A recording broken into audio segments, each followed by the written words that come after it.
Mystical City of God. Manifested to Venerable Sister Mary of Jesus of Agreda. Book 2. Chapter 15. Description of another kind of visions and communications, which the Most Holy Mary enjoyed with the holy angels of her guard. 646. Such is the force and efficacy of God's grace, and of His love excited in the creature, that it can blot out in it the very images of sin and the earthly nature of man, and form in it a new being and celestial image, whose conversation is in heaven, understanding, loving and operating not any more as a creature of earth, but as a being celestial and divine, for the force of love ravishes the heart and soul by which the creature lives, sacrificing and transforming them to that which it loves. This Christian truth, believed by all, understood by the learned, and experienced by the saints, must be conceived as fulfilled in our great Queen and Lady in so privileged a manner, that neither by the example of what was experienced by the saints, nor by the intellect of the angels, can it ever be comprehended or explained. Most Holy Mary, as being the Mother of the Word, was mistress of all creation, but being a faithful representation of her only begotten Son,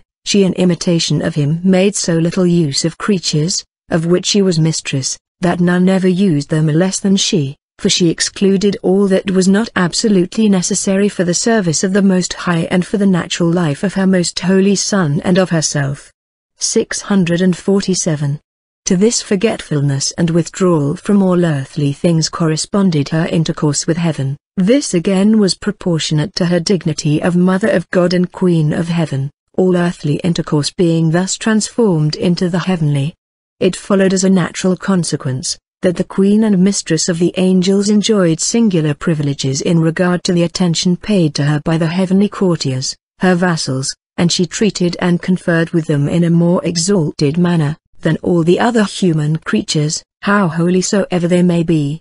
In the 23rd chapter of the first book I have said something of the diverse ordinary visions in which the holy angels and seraphim, who are destined and selected for her guard, manifested themselves to our Queen and the Mistress. And in the foregoing chapter 1 explained in general the manner and form of the divine visions conceded to her, having been careful to keep in mind that in all their wide range and sphere they were supremely exalted and divine in their nature, their manner, and their effects upon her most holy soul. 648. In this chapter 1 will treat of another kind of vision, more singular and privileged still, which the Most High granted to Most Holy Mary and by which she communicated with and visibly treated with the holy angels of her guard and with the rest, who, in behalf of the Lord, visited her on diverse occasions. This mode of vision and intercourse was of the same kind as that by which each one of the supernal spirits knows the others as they are in themselves, without any other image to move the intellect than the very substance and nature of the angel thus known. The superior angels illumine the inferior, making known to them the hidden mysteries which the Most High reveals and manifests immediately to the higher angels for transmission to the lowest. For this manner of communicating with them is befitting to the greatness and infinite majesty of the highest King and Governor of all creation. From this it can easily be seen, that this most orderly illumination and revelation is a favor which is superadded to the essential glory of the holy angels. For the essential glory they obtain immediately from the divinity, each one receiving the vision and fruition of God according to the measure of his merits. One angel cannot create essential happiness in another by illuminating him or revealing to him a mystery, for the one who is illuminated would not thereby see God face to face, without which he cannot be in beatitude or attain to his last end. 649. But since the object is infinite and is like a voluntary mirror, there are infinite secrets and mysteries, besides those which pertain to beatific knowledge, which God can reveal to the saints and which He reveals to them especially in the government of His Church in the world. In these revelations He follows the course, which I am explaining. As these revelations are outside of the essential glory, the want of these revelations cannot be called ignorance in the angels or a privation of knowledge, but it is called nescience or negation, while revelation is called illumination, or a purgation or purification of that nescience. According to our mode of understanding it might be compared to the process which takes place, when the rays of the sun pass through many crystals in succession, making all partake of the same light from the first to the last, and reaching first those that are more immediately neighboring to the light. Only one difference must be noted in this comparison, that the prisms or crystals are entirely passive in this process in respect to the rays, without having any more activity than that given by the sun, which illumines all by one operation, but the holy angels are passive in receiving the enlightenment and active in communicating it to their inferiors, and moreover they communicate their light with praise, admiration and love, all derived from the Supreme Sun of Justice, the eternal and immutable God. 650. Into this admirable and divine order of revelation the Most High introduced Most Holy Mary, so that she might enjoy these privileges, which the courtiers of heaven possessed as becoming their nature. For this purpose he appointed the seraphim, whom I have mentioned in the 14th chapter of the first book, because they were supreme and nearest to the divinity. Also other angels of Mary's guard performed the same office, whenever, according to the divine will, it seemed befitting and necessary. The Queen of Angels and men knew all these angels and others as they are in themselves, without dependence upon the senses or the fantasy, and without any hindrance from the mortal or earthly body.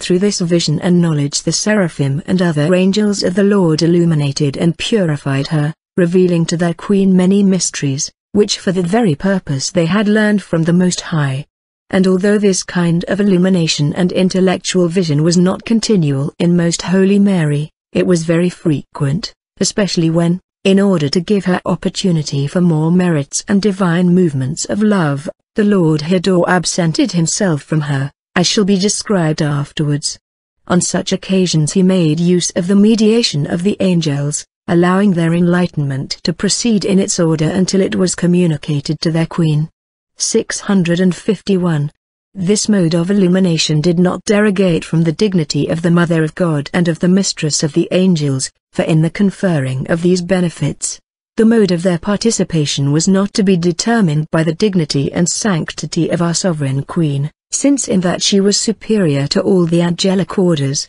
but it was determined by the present state and condition of her nature in which she was inferior, for she was yet a wayfarer and of a human, bodily and mortal nature. By these illuminations she was to be raised to the angelic operation and estate though yet living in mortal flesh and subject to the natural use of the senses, and it was a great privilege, yet entirely proper to her sanctity and dignity. I believe that the hand of the Most High has extended this favor to other souls in mortal life, although not so frequently as to His Most Holy Mother, nor with such a plenitude and under such exalted conditions as in her. If many doctors, not without good reason, conceded that St. Paul, Moses, and other saints have enjoyed beatific vision, it is credible that other earthly wayfarers have shared this kind of knowledge of the angelic nature, for this favor is no more than to see intuitively the angelic substance. In regard to clearness, this vision corresponds to the one which I have first mentioned in the foregoing chapter, and in regard to the intellectual qualities it corresponds to the third mentioned in the same place, although it does not proceed by means of imprinted images. 652. The truth is, this privilege is not ordinary or common but very rare and extraordinary, and therefore it demands in the soul a great preparation and purity of conscience. It is incompatible with earthly affections, voluntary imperfections, or any leaning towards sin, for in order that the soul may enter into the angelic order it must lead a life more angelic than human, since if this supernal assimilation and sympathy is wanting, the union of such extremes would imply a monstrous disproportion. With the divine grace, however, the creature, although yet in earthly and corruptible body, can deny itself all that is demanded by its passions and inclinations, die to all visible things, eject from its memory all images of them, and live more in the spirit than in the flesh. And when it arrives at the enjoyment of true peace, tranquility and quiet of spirit, which cause in it a sweet and loving serenity in the possession of the highest good, then it is less incapable of being raised to the vision of the angelic spirits by intuitive clearness, of receiving the divine revelations, which they communicate to each other, and of experiencing the admirable effects of this kind of vision. 653. If those which our sovereign queen received, correspond to her purity and love, their value cannot be estimated by men. The light communicated to her in these visions of the seraphim is beyond human comparison, for to a certain extent the image of the divinity is flashed from them, as from most pure spiritual mirrors, in which most holy Mary perceived it in all its infinite attributes and perfections. Also the glory, which the seraphim themselves enjoyed, was manifested to her in an admirable manner by some of its effects, for as she saw intuitively the essence of the angels, she knew much of its secrets. By the insight into these things she was entirely inflamed and enkindled with divine love and many times wrapped in wonderful ecstasy. Hence in union with the seraphim and the angels she broke forth in canticles of praise, celebrating the incomparable glory of the divinity, so that she excited the admiration of the heavenly spirits themselves. For though she was enlightened by them as regards the intellect, yet by her own acts of the will she left them far behind, and with a much greater force of love did she quickly ascend and arrive at union with the ultimate and the highest good, whence she immediately received new impulses of the torrent of the divinity by which she was inundated. And if the seraphim had not been enjoying the presence of the infinite object, which was the beginning and the end of their beatific love, they might well have been the pupils of their most holy queen in divine love, just as she was theirs in regard to the illumination of the mind derived from them. 654. Next to the immediate vision of the spiritual and angelic substance, the more inferior intellectual vision of the same by infused species is more common, as we said also of the abstractive vision of the divinity. This kind of vision the Queen of Heaven enjoyed sometimes, but it was not so common with her as the one mentioned, for though in other just souls the privilege of seeing the angels and saints by means of intellectual images is very rare and precious, yet in the Queen of Angels it was not necessary, because she had a more exalted intercourse and knowledge of them. She, therefore, enjoyed this inferior kind of visions only when the Lord ordained that the angels should hide themselves and when the more exalted communion with them was to be interrupted for her greater merit and practice in virtue. In such time, she saw them by intellectual or imaginary species, as mentioned in the foregoing chapter.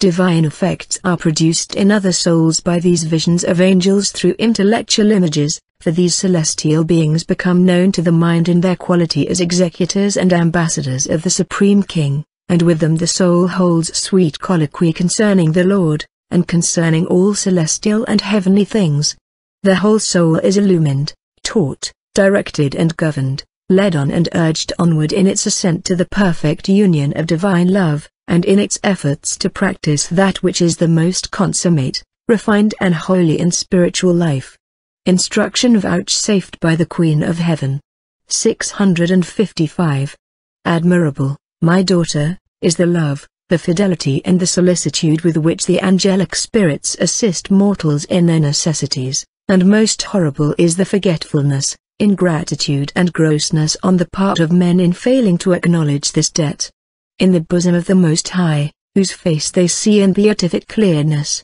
these heavenly spirits perceive the infinite paternal love of the Father in heaven for earthly men, and therefore they appreciate and estimate worthily the blood of the Lamb, by which men were bought and rescued, and they know the value of the souls thus purchased with the treasures of the divinity. Thence arises their watchfulness and attention in securing the interests of the souls, which, on account of the value set upon them by the Most High, have been given into their charge. I wish thee to understand well, how by the ministry of these angels, mortals would receive great enlightenment, and incomparable favors from the Lord, if only they did not hinder them by their sins and abominations, and by their oblivion of this inestimable blessing. But as they block up the way, which God in His ineffable providence has opened up for conducting them to eternal felicity, the greater part of them damn themselves, whereas, with the protection of the angels and with a proper estimate of His blessing, they could save themselves. 656. O my dearest daughter, since many men are so indifferent in attending to the paternal works of my Son and Lord, I seek in thee a special gratitude for this blessing. Since He has dealt with thee liberally in His appointment of angels for thy guard, Be attentive to their intercourse and listen to their injunctions with reverence. Give thyself over to their guidance, honor them as the ambassadors of the Most High, seek their favor, in order that, having been cleansed of thy sins and freed from imperfection, inflamed with divine love, thou mayest become so spiritualized, as to be fit to treat with them as their companion in the participation of the divine illuminations. These he will not withhold from thee, if thou on thy part dispose thyself in the manner I desire. 657. Since thou hast desired to know in the spirit of obedience, what was the reason that the holy angels communicated with me in so many kinds of visions, I will respond to thy desires, explaining more clearly what thou hast understood and written with the aid of divine light. The cause of this privilege was, on the part of the Most High, his most liberal love, with which he pursued me, and on my part, it was the state of pilgrimage, in which I then found myself. For it was neither possible nor befitting, that this life should be altogether uniform in regard to the acts of virtue, by which the divine wisdom wished to raise me above all creation. As this pilgrimage was to be performed by me as a human wayfarer, subject to the use of the senses with all its various coincidences of life in the practice of virtue, I sometimes acted altogether in a spiritual manner and without the hindrance of the senses, when the angels communicated with me as they do among themselves. At other times it was necessary for me to suffer and to be afflicted in the lower part of my soul or in my sensitive faculties. At other times again I suffered want, loneliness and interior dereliction. According to the vicissitudes of these different effects and conditions I received the favors and the visits of the holy angels. Many times then did I speak to them by intelligence, at others in imaginary species, at others in corporeal and sensible vision, according as my state and necessities demanded and the Most High ordained. 658.